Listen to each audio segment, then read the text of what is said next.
हरि ओम प्रेमियों, आज हम आपको बताएंगे गुरु शब्द का अर्थ क्या होता है।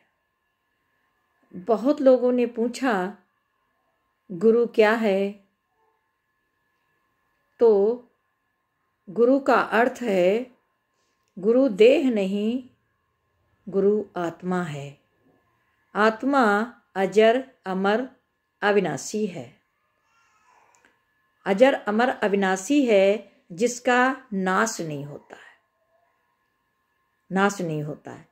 तो परमात्मा, गुरु शब्द का मतलब होता है गु माने गुफा और रू माने रोशनी, जो हमारे अंदर में अंधकार को मिटा करके प्रकाश भर दे, यानी प्रकाश की तरफ हमको ले जाए, वो हमारा गुरु है। गुरु को देह नहीं देखना चाहिए, क्योंकि गुरु हमारा देह नहीं है, गुरु हमारा देह से परे है। क्योंकि गुरु हमारा आत्म ज्ञान देता है और आत्मा में रहता है और आत्मा का ज्ञान देता है, और आत्मा अजर अमर अविनाशी है, क्योंकि नाश शरीर का होता है। नाश शरीर का होता है, आत्मा का नाश नहीं होता है। तो परमात्मा अजन्मा है। अजन्मा का मतलब है जिसका जन्म नहीं होता। अजन्मा का मतलब है कि जिसका जन्म नहीं होता है, और जन्मता और मरता ये शरीर है। जन्म भी शरीर का होता है, और जिसको कहते हैं वो मर गया, उसकी डेथ हो गई, तो वो भी शरीर का है। तो ये सत्य बात नहीं है। जो हम कहते हैं हमने जन्म लिया और हम मर जाएंगे, तो ये गलत है, क्योंकि आत्मा अजर अमर अविनाशी है। क्योंकि प्राण जब शरीर से निकल जाते हैं, तो प्राण निकल जाते हैं तो कहाँ जाते हैं? कहीं जाने की जगह है जहाँ जाते हैं, तो ये सही बात नहीं है। क्योंकि आत्मा सर्वत्र है, वो ना आता है, ना आती है, ना आता है, ना जाता है, ना खाता है, ना पीता है। तो परमात्मा का ये सब शरीर है। ये सब शरीर का ज्ञान जब है, शरीर का ज्ञान देने वाला गुरु सदगुरु है। और जो सतगुरु है वो सत्य का बोध कराता है कि तू अजर अमर अविनाशी, तेरा ना कभी होता नाश। अब हम उसको कैसे जानेंगे? उसको हम कैसे जानेंगे? उसको हमको महसूस करना है, आभास करना है।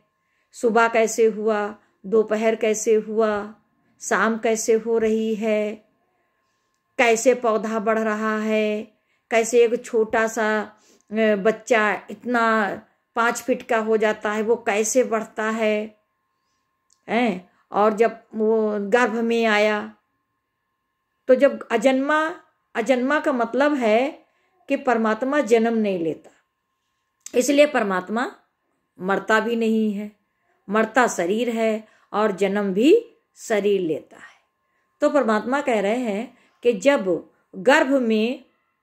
गर्भ धारण हुआ, तो पहले के लोग और आज भी सब लोग ये कहते हैं कि वो अभी 2.5 महीने का है, वो 3 महीने का है, अभी पाप नहीं लगेगा, और अभी एबार्सन कराओ तो अभी कुछ पाप नहीं लगेगा, अभी उसमें कुछ बना ही नहीं है, तो अभी पाप पुण्य कैसा है। पर ऐसा कहना व्यर्थ है, क्योंकि शरीर 9 महीना शरीर बना, 9 महीना शरीर बना, और वो शरीर बना ना, तो जिस प्रकार आप अपना घर बनाते हो, उस तरह से ये शरीर भी परमात्मा का घर है। ये शरीर भी परमात्मा का घर है। और जिस प्रकार शरीर को परमात्मा 9 महीना 10 दिन बनाता है, पूरा, कोई बालक तो 10 महीने पर भी होता है, तो जब परिपूर्ण हो जाता है तब वो बाहर आता है। ये परमात्मा के हाथ में है और किसी के हाथ में नहीं है। तो हम क्या कहते हैं कि गर्भ धारण हुआ, गर्भ में आया, तो गर्भ में आया, आया का ही मतलब होता है कि वो पहले था, पहले था तभी तो वो आया है। अगर वो होता ना तो आता कैसे? तो इसका मतलब क्या है? सत्य है कि वो अजन्मा है, अजन्मा कि वो जन्मता नहीं है, वो पहले से था, वो पहले से था, वो स्वयं से स्वयं बना, स्वयं से स्वयं बना और स्वयं से ही वो बाहर आया, स्वयं से ही वो बाहर आया। तो इसलिए, और जब वो शरीर बड़ा हुआ, धीरे धीरे बना, बड़ा हुआ, शिशु के रूप में आया, युवा के रूप में आया, और प्रौढ़ अवस्था को भी प्राप्त हो गया, यानी बुढ़ापा भी आ गया, पर पता नहीं चला, पता नहीं चला। तो इसलिए परमात्मा को कोई जान नहीं सकता है। परमात्मा एक महसूस है। परमात्मा की खोज हम कैसे करें? परमात्मा की खोज, खोजी होए तुरंत मिल जाए, पल भर की तलाश, पल भर की तलाश कि हम विचार करें, विचार करें कि हम कौन हैं और क्यों आए हैं और हमारा काम क्या है। हम परमात्मा को जाने। परमात्मा कहीं और नहीं है, परमात्मा तो सर्वत्र है, परमात्मा तो कण कण में है, पर हम उसको पहचानते नहीं हैं। हम अपने को शरीर मान के बैठे हैं। हम और भगवान, हम और परमात्मा, तो आप दो नहीं हो, एक हो। पर यह बात जाननी है, क्योंकि शरीर ये परमात्मा का बनाया हुआ है और परमात्मा स्वयं है, इसलिए परमात्मा कभी नहीं मिला, क्योंकि परमात्मा का वास हृदय में है, परमात्मा का वास हृदय में है, परमात्मा सर्वत्र है। अब बात आई कि गुरु क्या है, गुरु कौन है?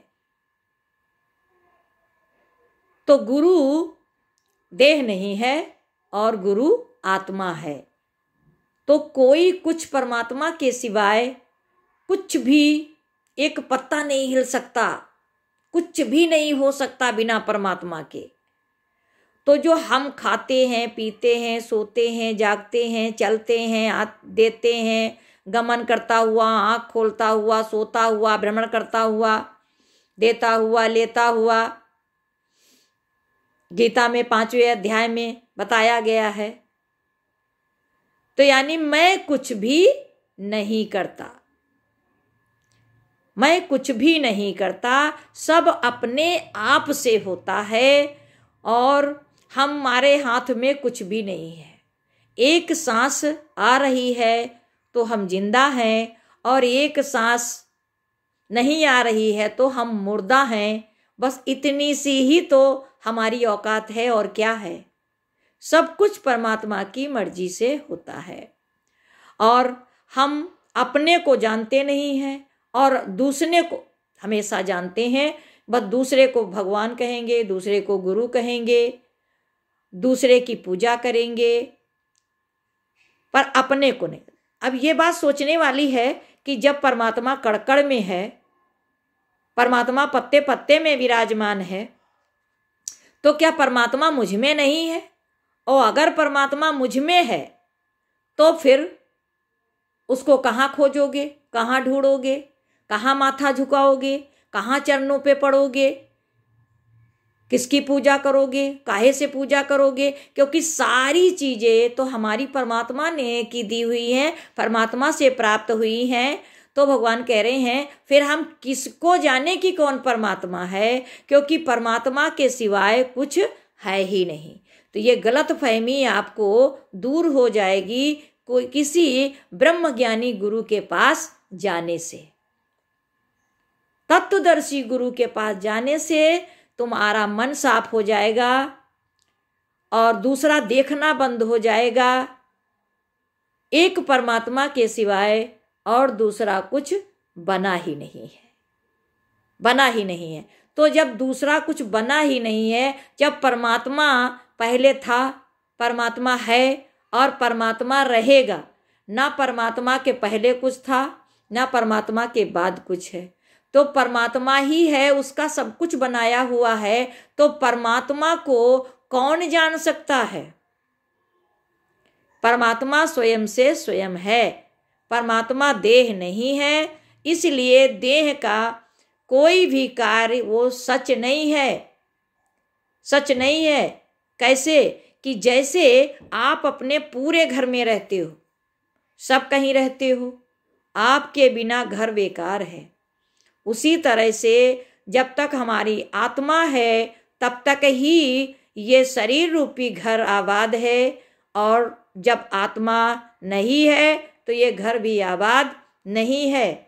इसी तरह से भगवान कह रहे हैं, तुमने अपना घर बनाया और तुम उस घर के मालिक हो। तुमने अपना घर बनाया, तुम उस घर के मालिक हो। उसी तरह से ये परमात्मा ने शरीर रूपी महल बनाया, घर बनाया, पिंजड़ा बनाया, कुछ भी आप कह लीजिए, पर इसमें परमात्मा है तभी सारे अंग प्रत्यंग हमारे चल रहे हैं और सब कुछ हम कर पा रहे हैं।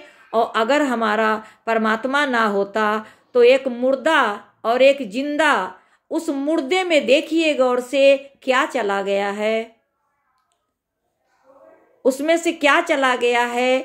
आंख, नाक, कान, मुंह, पूरा शरीर आपका पड़ा हुआ है, उसमें से क्या चला गया है हम आप नहीं जान पा रहे हैं। इसी गलत फहमी में हम रहते हैं। तो परमात्मा कह रहा है कि हमारे अंदर बाहर सर्वत्र परमात्मा है। परमात्मा की डेथ नहीं होती है, कपड़ा बदला जाता है। जैसे हम घर बदल देते हैं, उसी तरह से कपड़ा, ये शरीर भी हमारा कपड़ा है, घर है। हम इसको गिरा दें, हम इसको बना दें, सब मेरे अधीन है। सब कुछ हम कर सकते हैं, सब मेरे हाथ में है। उसी तरह से परमात्मा सब जगह है, परमात्मा से ही सब कुछ होता है।